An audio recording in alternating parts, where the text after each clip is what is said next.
I will know because we'll see a little button up top that'll there. Ooh, yeah, Now we says are live. live. And Bill Jones, where have you been? I was just talking to him 10 hello. minutes I ago. can see Bill Moore. I Linda watched your Tether, video the Patty other day. Haskins, I saw you flip by and now it disappears. It's always changing. I am so glad to see all of you here this morning. I'm Barbara Tien with Projectkin as part of our Roots Tech Ride Along. And you didn't know this, Simon Davies of weare.xyz, because here we are. I guess you've heard that before. You're dressed in blue, which is kind of our colors here going for our Roots Tech Ride Along. And we do this little ride along thing because a whole bunch of these people are all, well, the core, our online connection to this is Kyla Bayang, who is based in Houston, and Simon, and Bill Davies, Bill Moore, I'll get it right, is in New York, and they're both actually from Texas. So that's how I get the y'all Texas. thing. Yeah. Joining in, Jane Chapman, a big weare.xyz fan, of course. Quiet. Jane may not have had her coffee yet. She's coming in at before 7 a.m., I think, or maybe it is 7 a.m. Good morning. Is this Kristen growing our family tree? I struggled to Anne Larkham. You see, Anne. It is the fan club. I knew the Simon fan club would show up. It's so good to see all of you here. We're gathered here over our Roots Tech Ride Along series with Simon Davies, because you don't know this, Simon, but weare.xyz is quietly mentioned all the time as how we are keeping our archives and keeping the details straight and what are we doing and where are we going. Because as you know, I personally, and I keep Projectkin, and by extension, or rather my ride along, intensely, unabashedly platform independent. And honestly, I think, ironically, you probably agree with me on this whole point, because the point is that if we're looking at something for the long run for our family history, we have to be creating things in form factors and means that will extend in the very long run. And in a digital form, I personally believe that digital forms can be every bit as long-lived as paper forms, which also decay, of course. But we need to be very mindful about how we go about that. I see you recognizing all your friends there. No, I'm listening to you intently. I know you are. So tell me, how are you? What's going on with weare? And how are you looking at these kinds of longevity questions and helping people in their research? Well, the first thing I just have to say, cheers. It's wine o'clock here in London. And Tea time. let's just get that away. There we go.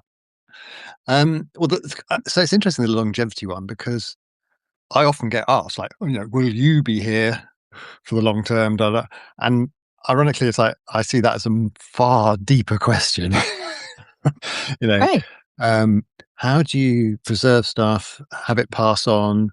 How do you pass it on when you have a situation where people aren't that interested, for the day when people are interested, or you may have people who are very interested like that? You have every eventuality, technology changes, mediums, etc.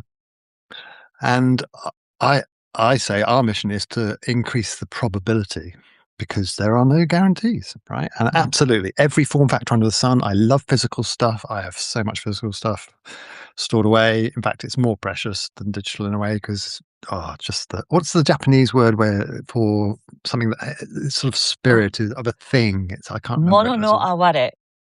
And ironically, from a Japanese perspective, at least that term, there may very well be, there are actually, other words I can think of, but mono no aware comes from the period, imagine haiku and the days of the Fujiwara period, where you have a cherry blossom viewing. And part of what makes a cherry blossom viewing so compelling is not just that the cherries are pretty, big, big bushy trees that are all pink are very pretty. Yes, they're pretty. But what's so compelling about it is that you have these flowers that bloom for such a short moment. And Mm, you see them and they all come together in this short moment. It's about the temporal nature of mm, beauty. brilliant. And that is like a completely different idea than pretty pink trees, right? So Mm. that is this mono no aware. Another word that comes to mind comes from, sorry, you didn't expect this. No, I did actually. Is from, well, I know you did, comes from the Japanese tea ceremony. And in a Japanese tea ceremony, it is in fact the moment that matters, not the tea. And Mm, it is the gathering of the people, the gathering of the time of year, the season, the occasion, the guests, and so on, that moment that brings mm, everybody together. And you don't have a tea set where everybody drinks from the same tea set. Actually, you drink from the same cup. And the oh, cup is brilliant. chosen by the host, and the tea is prepared, and the cup is passed between the people sitting there to go through and share that moment together. And what you're doing is this um genryon, I'm trying I can't, the word escapes me for the moment, but it is about the conversation that will start around the cup, Mm. talking about what you notice in the cup. And it's that temporal nature, Temporal. that moment in time. So I think the physical objects capture something temporal. So Exactly. if you research some ancestors, I mean, especially the ones where you may even have photos, like my 1800s ones where I just like know them individually. They're just I can see them. I've got the photos. I've walked their land, their byways, etc. But if you have a thing of theirs, let's say it's a letter, um, or like my great grandfather, like the menu for some farmers get together where he was old and they were honouring him and da da da. Or my great his brother, my great great uncle. I've got the head of his walk. It's an antler thing. Head of his walking cane. He was a reverend, and it's just imagining them actually holding that. It's as close as you get. There's a bit of them coming out of it, and like the diaries. I've digitized them and that obviously on my We Are archive. In fact, I put that up on Ancestry and plagued anyone who's related to me. Said, "Get these downloaded. You're part of it too." And but you actually hold the physical document and Yeah, you imagine him writing it. It's just totally different. Uh, it, for want of a better word, it's spiritual, right, on a in the widest possible sense. right. And Yeah, that's, so Anne puts it, it's handling what they handled and right. cherishing what they cherished. Anne is the Exactly. absolute advocate and guiding light in this. Absolutely. So, interestingly, I mean, she won't mind me saying that she's writing a book at the moment. And it just perfectly points out in its introduction how we're at this moment in time where everything's going so digital. Here's me with the proprietor of a digital archive thing, but we're going so digital that we're about to then not bothered to keep the stuff that we hand on in the box. We were losing it anyway. The shoebox full of Yeah, stuff. right. My dad's cousin was on the phone to me yesterday. She's 88. She hadn't because I had my appendix out the other day. She hadn't heard him from a while, and she was a bit worried about me. And she said, "Oh, where are you? What are you?" And I said, "Oh, don't worry, I'm here." And she rang up, and we talked to me. And she's going on like, "You are going to have the grandfather clock, aren't you? You are going to have from this." Great grandfather's farm. It's actually a grandmother clock, and I'm super excited by that. Can you imagine having this old clock and the piano that they had, it's oh, it's too much, And so, but that stuff gets lost every generation. She said, "My kids don't want it," partly because she says, all live in smaller houses now. Property's Mhm, expensive. We live in the middle of London. Her kids, where would they put a piano? mhm. Um, and I just say yes because I don't really have space for it either. But I sure as hell will find some way to That's how keep I it. got this table. Yeah, this desk They're, they're was, just I brilliant. think, a gift from So my grandmother's grandmother's father-in-law, to be father-in-law to her when they got married, I think. But do you know, yeah, it's I was thinking for maybe even for societies, I wondered if you could come up with, these sort of storage companies like Yellow Box or whatever they're called, yeah, yeah, where you're moving and you go and store something, but it's very yeah, expensive. Usually it's on the yeah. outside of the city. What about a ancestral archiving storage thing that might be in the middle of who knows where, super, super cheap, but you're just like, I know I don't want to get rid of that stuff. I'll just put it in there and it costs like $10 a month or something. I don't know. Someone would have to come up with the plan, but Yeah, if you could just say, oh, I don't want to have to think, you're putting me on the spot. I have to make a decision. I have to either throw that stuff out or not. And if you could just say, actually, pause. Or you could call it pause, couldn't you? Call it family history pause. And you just like press pause. They come in, if scoop all the if stuff up, store it if up. somebody is already in the storage business and figures out how to create a marketing campaign to target family historians, That'd be hello, brilliant. that's a business opportunity. Oh, Absolutely. amazing. I imagine if you scan them as they went in. So you were building a gallery and a library. Mhm. Okay, Barbara, when are we going to do this? Guys, are you watching this? We need a team. Couple of entrepreneurs, you leave us alone, and pretty soon we get cooked up a business.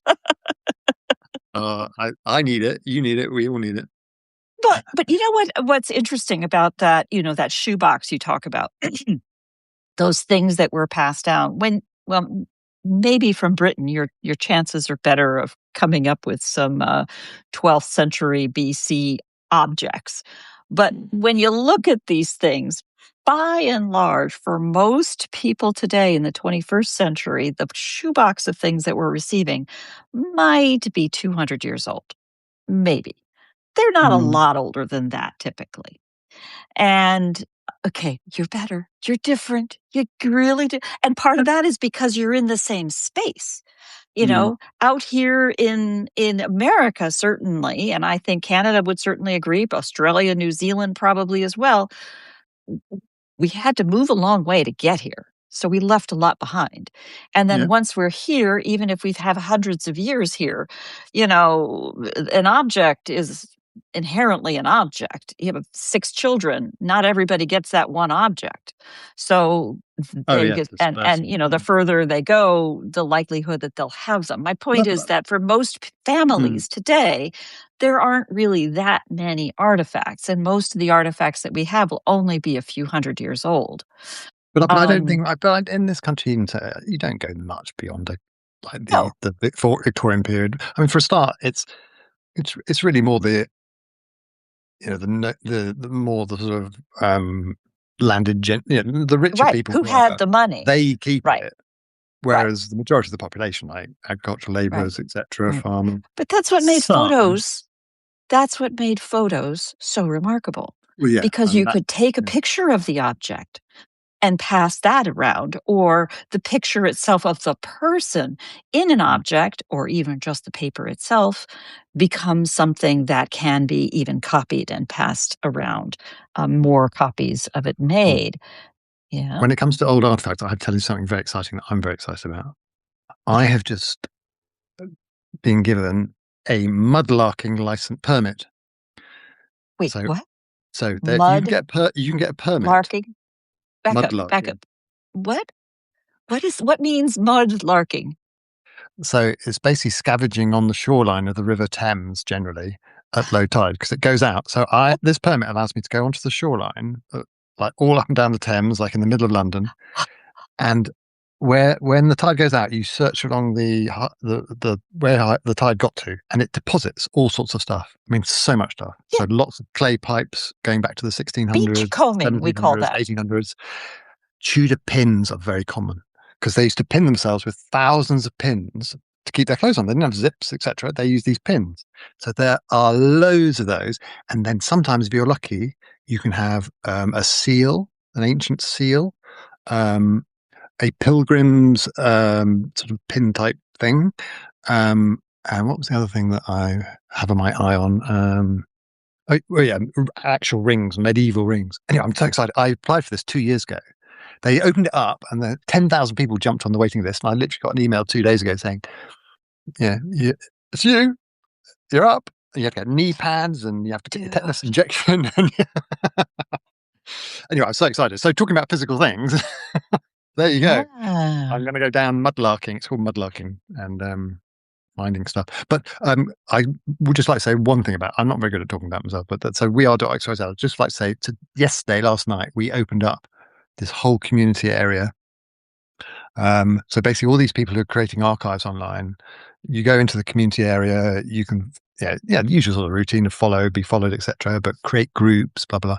But the whole point is it's totally integrated into your archiving. You can just have a beautiful archive article with a family tree in it, or a transcribed document, or a map, a 3D map with lots of points, and then you just go press and boof, you shared it into the community, absolutely there directly. And we've already got a big shout out to Queensland Genealogy Society. They've already started a group out there. We've got some local history people who are doing it because, of course, you create your local history group. It's really hard to get people into your local history website. But if you put them all in a group around the archive and you just share out the good stuff and get people chatting and ask questions, an archive needs to be more than just the information. It needs to be the conversations around it and shortening the distance between the beautiful record you've created and experiencing it in a socially, Right. And fun, then, of course, and doing it in something which isn't something like Facebook where you've got ads and stuff and it's all a big right. swamp of that, etc. And it's how what's the model for the Berkeley Historical Society, for example? What is the model for the societies? Do they need to have their own license to We Are and build their own archive, and then they get to define a community? And I assume a person can be a member of multiple communities? How does that work? Oh, absolutely. So you can join all these sorts of groups, but crucially, if you go archiving, generating an archive, yes, obviously we need you to subscribe for that. You build your archive, but this whole area of the community is totally free. So you can Mhm. go. In fact, let's say you had a local history website that wasn't on our platform. You could still go in there and create a community and simply point people at your local. This is. I mean, our mission is to make enough money to be viable and secure people's futures. Right. But we love history. We want it preserved. That's our mission. Well, Okay. flip this around. The alternative is having, just saying, a community or group on somebody else's platform, like, oh, I don't know, Facebook, for example, and you don't own anything that happens on Facebook. Nobody owns anything that it happens on Facebook except Facebook. and Absolutely. and having your own control over that is such a great model for a society. And Well, it also. I, as a user, as a subscriber of We Are, and a member of the community, whom I've been trying to convince that taking their wonderful newsletters and putting them into PDF form and posting them to the website is necessary but not sufficient. Yeah. I it's, mean, the it's problem with social media is it's ephemeral, but if you wed it into an archive, it yeah, indexes, and yeah, so it's not wasted conversation. It's actually it becomes accessible. part of the history, actually, which is interesting. Yeah, Anyway, I'm very excited about it, contextualized. and I That's want. brilliant. I'm really excited about it actually because We were excited. We were chatting yesterday it and feels something good. happened and I didn't know what it was. Yeah. Of course, We we were found a few busy. bugs since we launched it. Of course, but then we spent the day sweating over that. No, But that comes with that's the because you're territory, truthful. as you know. That's because you're truthful. Yeah, well, yeah. But it's looking really good, really excited about that. And I mean, it's the tip of the iceberg, to be honest. So the whole mechanism is going to be such that people can come in and create totally free accounts and they can blog away. And in the blogs, they'll have all the wonderful tools that you have in an archive, like building little custom trees, 3D maps and flybys, documents with transcriptions, etc. And they can just build their blog and they can share those into communities themselves. So they've got a content generation engine. Um, and we hope people will, obviously, some of them will go like, oh yeah, I want to make a proper archive alongside that too, because that pays the bills. But no, you can just be there expressing yourself and having a seamless one click into whatever group you create. And the thing we need to get tighter on us on communicating. One thing I'm curious to see is I love this notion of, see, I like scuba diving, and you have this notion of a buddy. I think in family history research, local history research, to have a buddy, so Yeah. cool. So to create a group with you and your buddy, you've got Yeah. totally separate interests, and you share them in there, and you give each other encouragement. Yeah. And then the other thing is, I hope people in there, they will. I know they will. There's some lovely people. You and I know some of them. The Carols, the Fleurs, Hi. the Janes, the Annes, etc., etc. Will say, "Oh, I'd like to use it like this." I mean, it's already happening, and yeah. So Well, as you know, and I documented in my private podcast post a while back, I was essentially trying to do that, to create this community of my cousins, using Substack as the platform for the conversations, and even as all of the pointers go straight into my archive. So I will definitely check that out. Yeah, And I think that view of looking at the total answer as not my platform versus your platform, but one that is recognizing all of this is IP addresses. We can anything that is absolutely. accessible from an IP address. Yeah, I mean, I just think you share it far and wide. But the thing is, like, people are creating the primary stuff in there in we are.xyz. So the primary stuff is there. So basically, we're saying get that And out to structured. where yeah, in Yeah. structure, get that out to wherever it can stimulate and keep the whole thing alive. So Yeah. we're making a tight knit inner community because that's obviously technically very facile and neat and works very well. But obviously, just take the post, go and stick it in Substack, go and stick it on wherever. It's the same with as I was saying with physical. It's like you just want it shared out there and people to experience it. And Yeah. I was I mean, trying to that is think the of game. who was it that was talking? Oh, Lori, who will be one of my, or That's was what one I'm talking conversation we had, a visit. Lori Olson White had a visit to the U.S. Congress, and stories that she is going to be sharing about a project that she's been working on. And she was asking, how do I, do I need to be wearing gloves? Do I need to have all of these special things to be able to touch things in the library? And they're like, no, this is a library. It's meant to be used. It's meant to about. be touched. It's not a museum. And, Mm. back to the earlier point about cherishing and Mm. touching. I touched what they touched. I cherished what they cherished. Thank you, Anne. But you have to feel that fullness of being, as every cat knows. Yes, I see her. I love the tail was doing a great job there. I It was know. just like wagging in from the side. It's a very confident cat. She knows what she's got me pinned. She waits for the show to come on, and then she paces back and forth in front of me. I have to tell you about time travel. Yes. Okay, so when I had my appendix out the other day, did I Which I mention didn't know that? about either. um, so I've had a few operations, and the thing that always fascinates me, I mean, because we're family historians, we're into history and stuff. So I know this is going to sound really bizarre, but hey, we're about having a nice, interesting chat. Um, when you're on the anaesthetist table and you're sitting there and you're talking to them, and they're always very interesting people, I find the Oh, anaesthetist yeah. and her assistant, who talked to me before, so I'd sort of start to get to know them. And you're also a bit of adrenaline going, so you're yabbering away. I am anyway. And I was like, okay, so do you realize that when you go in for an operation, you go under anesthetic, it's just like the film Contact? So did you ever see the film Contact with Jodie Foster? Oh, yeah. Oh, yeah. So do you remember? So that they're getting messages through the telescopes, radio telescopes from outer space, and it's instructing them how to build a machine to sort of like commune and visit with them. And they build this big thing. What is it? It's like several hundred meters high, and Yeah. the person Looks gets like a dropped warehouse. into it, Yeah. and and then they go off to see these people. And of course, what happens is Jodie Foster gets dropped in at the top into this sort of plasmary thing, and then just pops straight out the bottom. It's like, well, nothing happened there. But in the film, she goes off down a wormhole. She sees her father. She da da da da da, and she's carrying a video camera. And they say, "Oh, nothing to see here." But the military have got a hold of it, and they're not telling everyone that the video camera had 14 hours of noise recorded on it. So she actually went somewhere for 14 hours. And I said to my anaesthetist, "I love operations because you know what? I go off into a wormhole and visit my ancestors." And she looked at me like I was crazy, and then injected a bit quicker.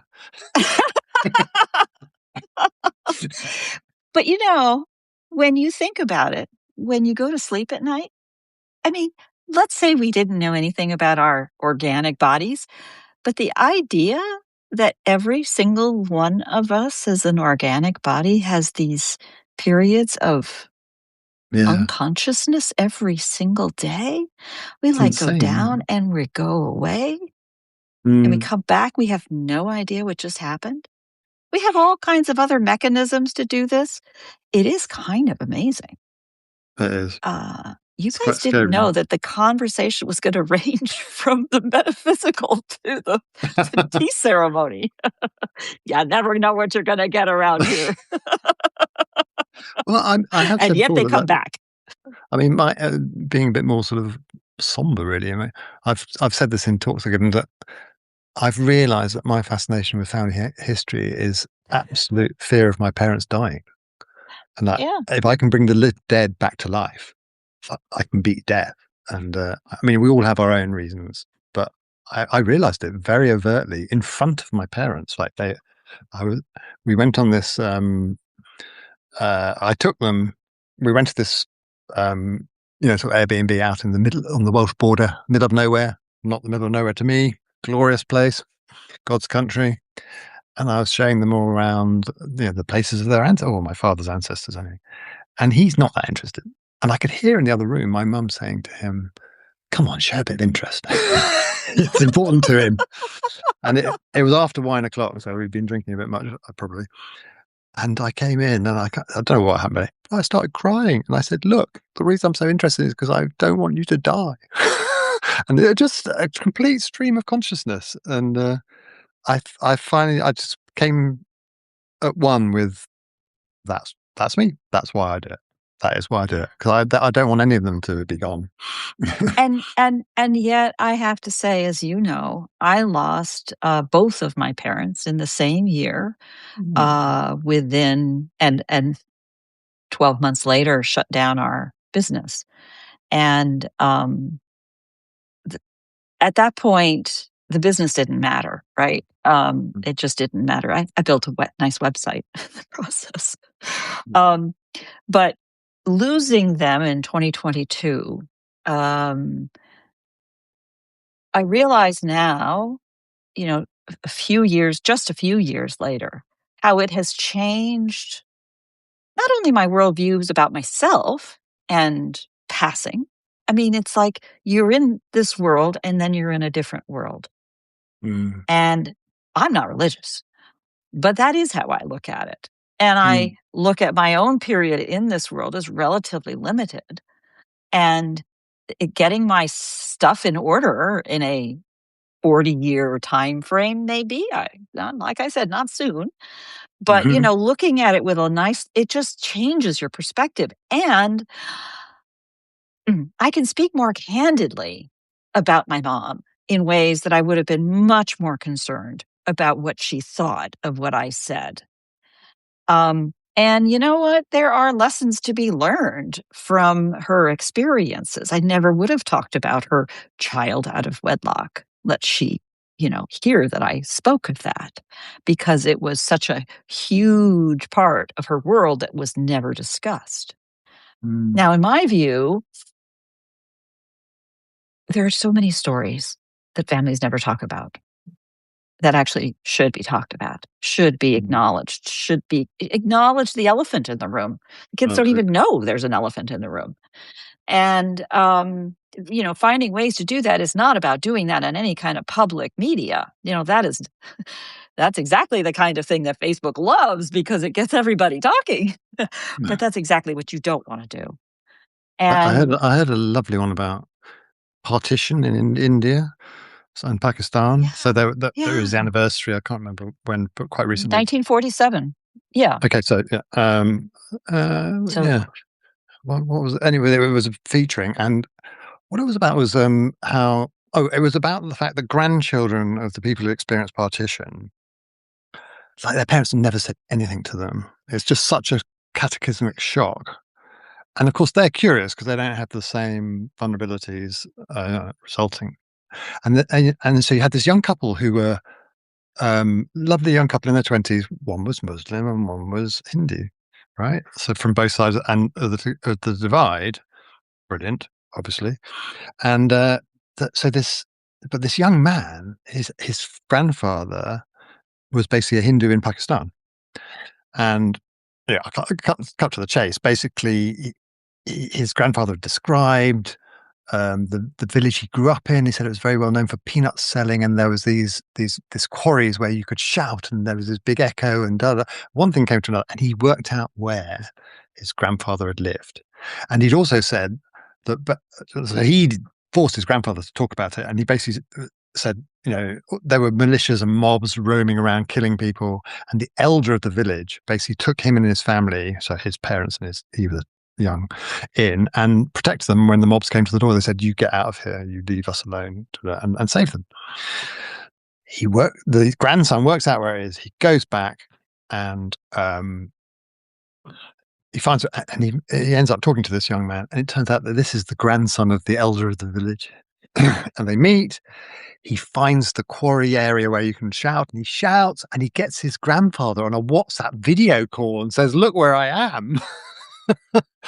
And he took these pebbly, rocky type things, and he made 2 necklaces, one for his grandfather from the quarry, and one for his grandfather, and one for him. Like, so when you talk about stories that are unspoken and need telling, I mean, that really touched me. Connecting generations, explaining, the context for things that the kids would never have understood. Yeah, actually, probably the only reason I knew immediately that was 1947. I remember the year right away. Was not any kind of history strength, but I ran into or had the opportunity to meet the founder of this 1947 Partition Archive Project here in Berkeley for some reason a long time ago. It made such a huge impression on me. I just passed that link in here now. And it is all about collecting the stories, because there is one where it is such a massive historical event, and the impact of the stories. I see Xanthi Hall just joined us here, who is Brit, now living in Berlin, and sharing. I got that right, don't I, Xanthi? And she has a new Substack. Go ahead and drop the URL, please, for your Substack about Berlin, which is telling the stories of what she has seen in the period since the 1989, wall, falling of the wall. And, those kinds of, the pandemic is in such recent memory. We don't think about what that's like to retell those stories. But we are our descendants' ancestors. Actually, I have another operation story about Berlin. Bring it on. Mercifully, I had my prostate removed a few years back. There you go. Thank you. A good positive story. But my surgeon was a guy called Dr. Winkler, absolutely hilarious, fabulous man, totally bald, German guy, and just wonderful. And when I was being seen before going in, I made sure I had a copy of a book called Germania, which is about the history of Germany going back to like pre-Roman times, because I wanted him to like connect with me. Because when he's operating on me, like that's not just the dumb body, that's the guy who reads Germania. And he said, "Oh, my wife's reading that." Anyway, and we got quite pally. And turns out that he was like a young cadet on the Berlin Wall. Very close to the end, because I'd say probably 60, 62, and so he would just have been there. And he said, amazingly, he'd met a fellow medic, surgeon type British, and they'd both worked out they'd been on opposite sides of the Berlin Wall when there'd been an emergency, like the klaxon got off and somebody was running across it and bullets were firing and everything. And I was just like, this is amazing. And he is actually writing an autobiography. He was a deeply interesting guy, which is just swell after he'd rummaged around in my guts. I would hate to have been rummaged around in by somebody dull. Nothing dull happening here. Nothing dull happening here. He's my hero. Anyway, that's my. Look, I managed to get the threads of operation and family history, and you got a nice callback there. Well done. Well done. So I do try to keep these calls short, and you and I both know, because we've done it, these calls could go for 2 hours. But I do want to keep it short. I also appreciate that it's late for you. We have a lively crowd here. Thank you so much for taking the time to join us. All of this will appear as a recording, and we're going to keep the conversation going. You will send me a link of something that is explaining what you're doing here with the community, so I can include it in the Oh notes yeah. Oh, in a very platform independent kind of way. I'll have you know. absolutely. Absolutely. Um, I, Because we are all here looking for ways to capture the stories, because the stories are finding ways to bring us together. Um, no worries, no worries, Anthony. I think a lot of times the conversations extend anyway into the comments that connected, and what we see all the way through, whether it's in the writing that one guy did to see how he was connected to the other guy on the other side of the wall, the fundamentals of the story are going to be, carried forward in what we actually tell, and the absolutely. ways and we pass that story. And I love the idea of people looking at these communities as ways to find human contact, current context, to wrap around the stories that they're finding in history and Well, create that relevance. the amazing thing is really, it's kind of about the art of conversation. Yeah. You keep, because I actually want to go and spend some time focusing on the subcontinent and various other parts of the world. Not immediately, we've got work to do, but first, but to capture oral histories, like to find a way to capture oral histories, because that is the art of conversation. And but the irony is, some of that needs to reflect back on us in that we need to have conversations about the stuff, not just record it in an archive. So, I've got a platform that is an archive. So I keep going back to this, like it's Yeah. just the repository of stuff where the reference is. But if Right. you can stimulate conversations, like my dad is actually now quite interested. He can't believe what I've opened his eyes to.